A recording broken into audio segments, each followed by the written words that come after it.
Assalamualaikum warahmatullahi wabarakatuh. Di sini saya akan memberikan tutorial cara membuat analisis regresi linear sederhana. Oke, langkah selanjutnya di sini kita klik data, lalu data analisis, kita cari regression. Nah, kita klik OK. Lalu kita masuk nilai Y-nya. Itu nilai ujian, sedangkan nilai X-nya itu jam belajar. Jika sudah, kita centang residual, lalu kita klik OK. Nah, setelah itu kita salin, lalu kita pindahkan ke set sebelumnya dan kita copy. Nah, sekarang untuk uji Lilford. Nah, yang langkah pertama itu kita copy terlebih dahulu nilai residual, lalu kita tempel, lalu kita urutkan dari yang terbesar hingga yang terkecil. Lalu kita salin kembali, lalu kita tempel ke nilai galat. Lalu kita hapus saja yang ini. Nah, jika sudah, lalu kita mencari nilai rata-rata. Nah, nilai rata-rata itu sama dengan average. Lalu kita klik average, lalu kita copy nilai galat. Nah, lalu kita enter. Jika itu sudah, kita cari standar deviasinya. Nah, rumusnya itu STDF titik P. STDF titik P. Nah, jika sudah, kita copy kembali nilai galat, kita blok nilai galat, lalu kita enter. Nah, untuk mencari nilai ZI sama dengan nilai galat, kita buka kurung nilai galat dikurang nilai rata-rata, lalu kita tutup kurung, lalu kita bagi dengan standar deviasinya. Nah, nilai rata-rata dengan nilai standar deviasinya kita kunci terlebih dahulu.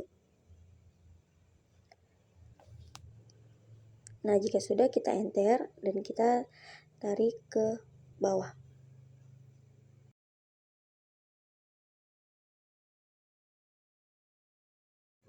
Nah, untuk nilai FZI memakai rumus sama dengan norms.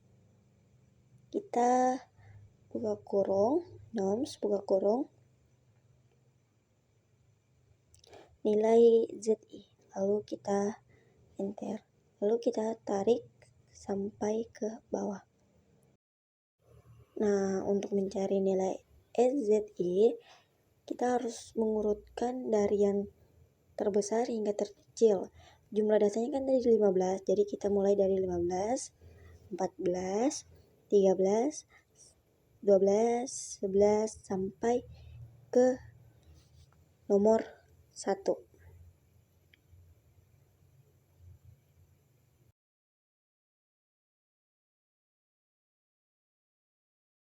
Nah, jika sudah, rumusnya itu sama dengan 1 dibagi dengan jumlah data. Lalu kita enter dan kita tarik sampai bawah.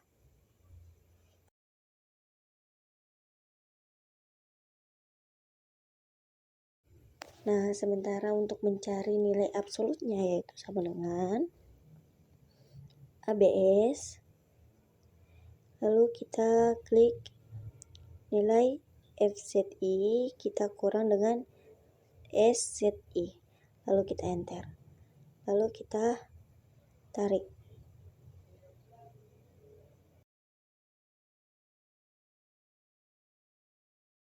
Nah, sedangkan untuk mencari nilai LO-nya sama dengan nilai max. Kita ketik max. Lalu kita blok nilai absolutnya, lalu kita enter. Nah, langkah selanjutnya itu uji linearitas. Terlebih dahulu kita copy terlebih dahulu nilai X dan Y-nya, lalu kita tempel. Lalu kita blok nilai X-nya, lalu kita sort and filter. Lalu kita ada pilihan pencet di atas, lalu kita sort ya. Nah, lalu kita sort, lalu kita copy kembali kita copy kembali, lalu kita tempel ke sebelumnya. Oke, data ini kita hapus saja karena kita sudah tidak menggunakannya.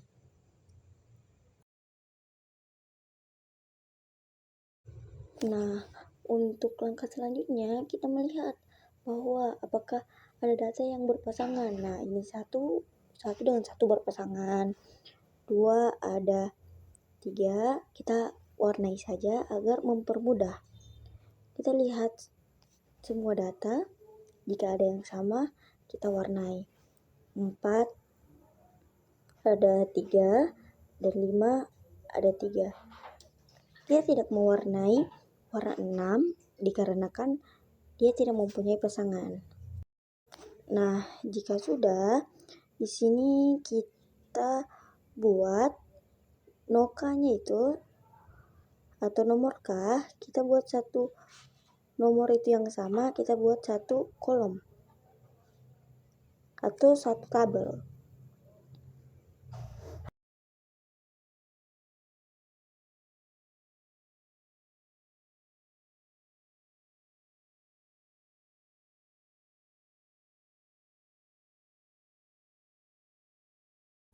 Nah, jika sudah, kita beri penomoran sesuai nomor 1, 2, 3, 4, 5, dan 6.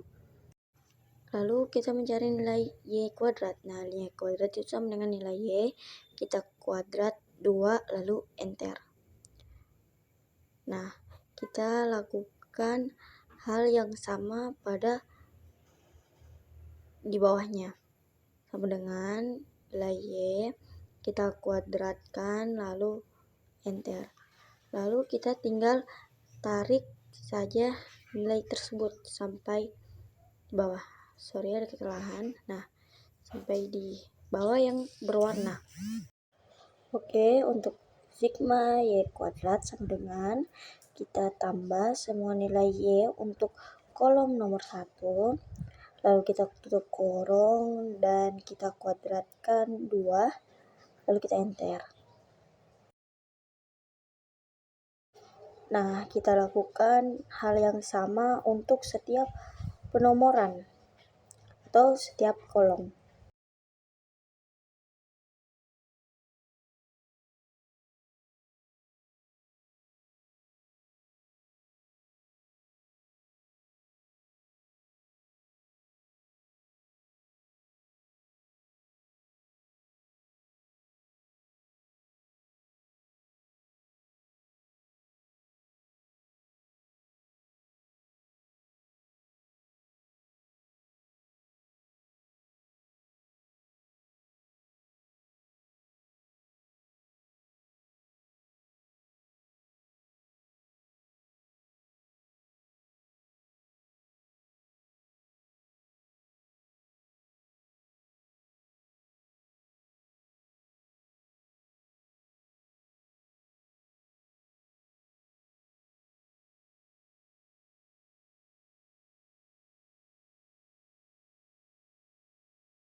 Nah, jika sudah, kita lanjut untuk N. N itu jumlah data. Pada kolom pertama itu 2, kolom kedua itu 3, kolom ketiga itu 3, kolom keempat itu 3, maaf, 3, dan kolom kelima itu 3.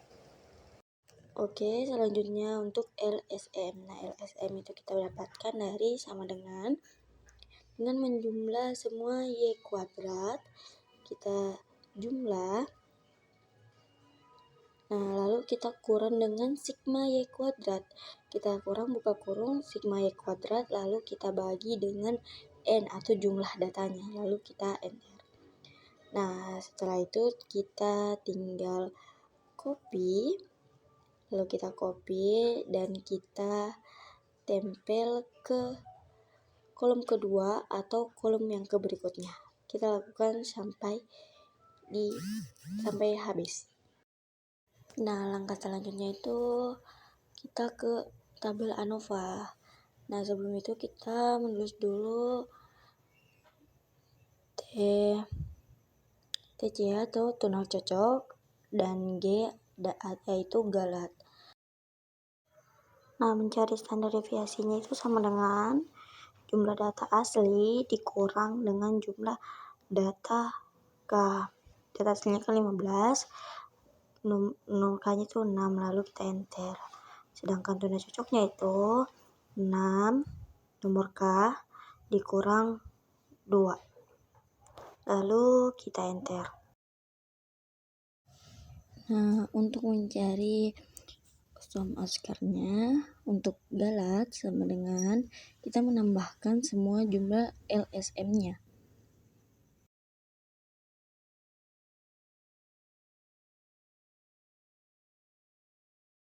Nah, jika sudah menambahkan lalu kita enter.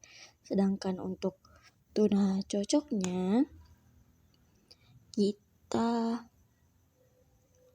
kita sama dengan kuadrat sisa dikurang dengan kuadrat galat. Kita kurang dengan kuadrat galat. Nah, lalu kita enter. Nah, langkah selanjutnya itu jumlah kuadrat tunnel cocok dibagi dengan jumlah derajat bebas. Lalu kita enter dan kita tinggal tarik saja. Nah, untuk nilai F sama dengan nilai MS dibagi dengan MS tunnel cocok dibagi dengan nilai MS galak. Nah, yang terakhir itu untuk F tabel.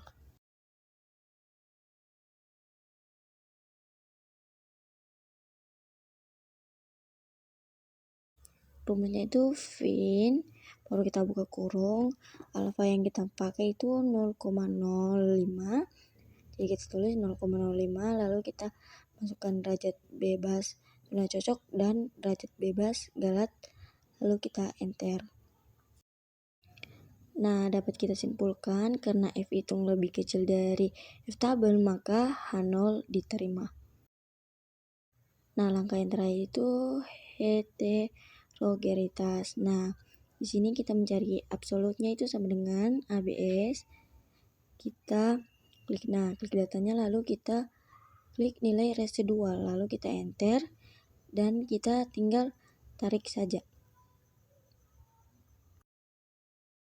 Nah, jika sudah, lalu kita klik data, lalu data analisis, lalu kita klik regression, lalu kita masukkan nilai Y-range-nya. Nah, Y-range-nya itu memakai nilai ABS, sedangkan nilai X-nya itu memakai nilai X. Masih sama ya, nilai X. Nah, jika sudah, kita tidak usah mencentang residual, lalu kita klik OK. Nah, di sini kita hanya mengambil nilai T hitungnya.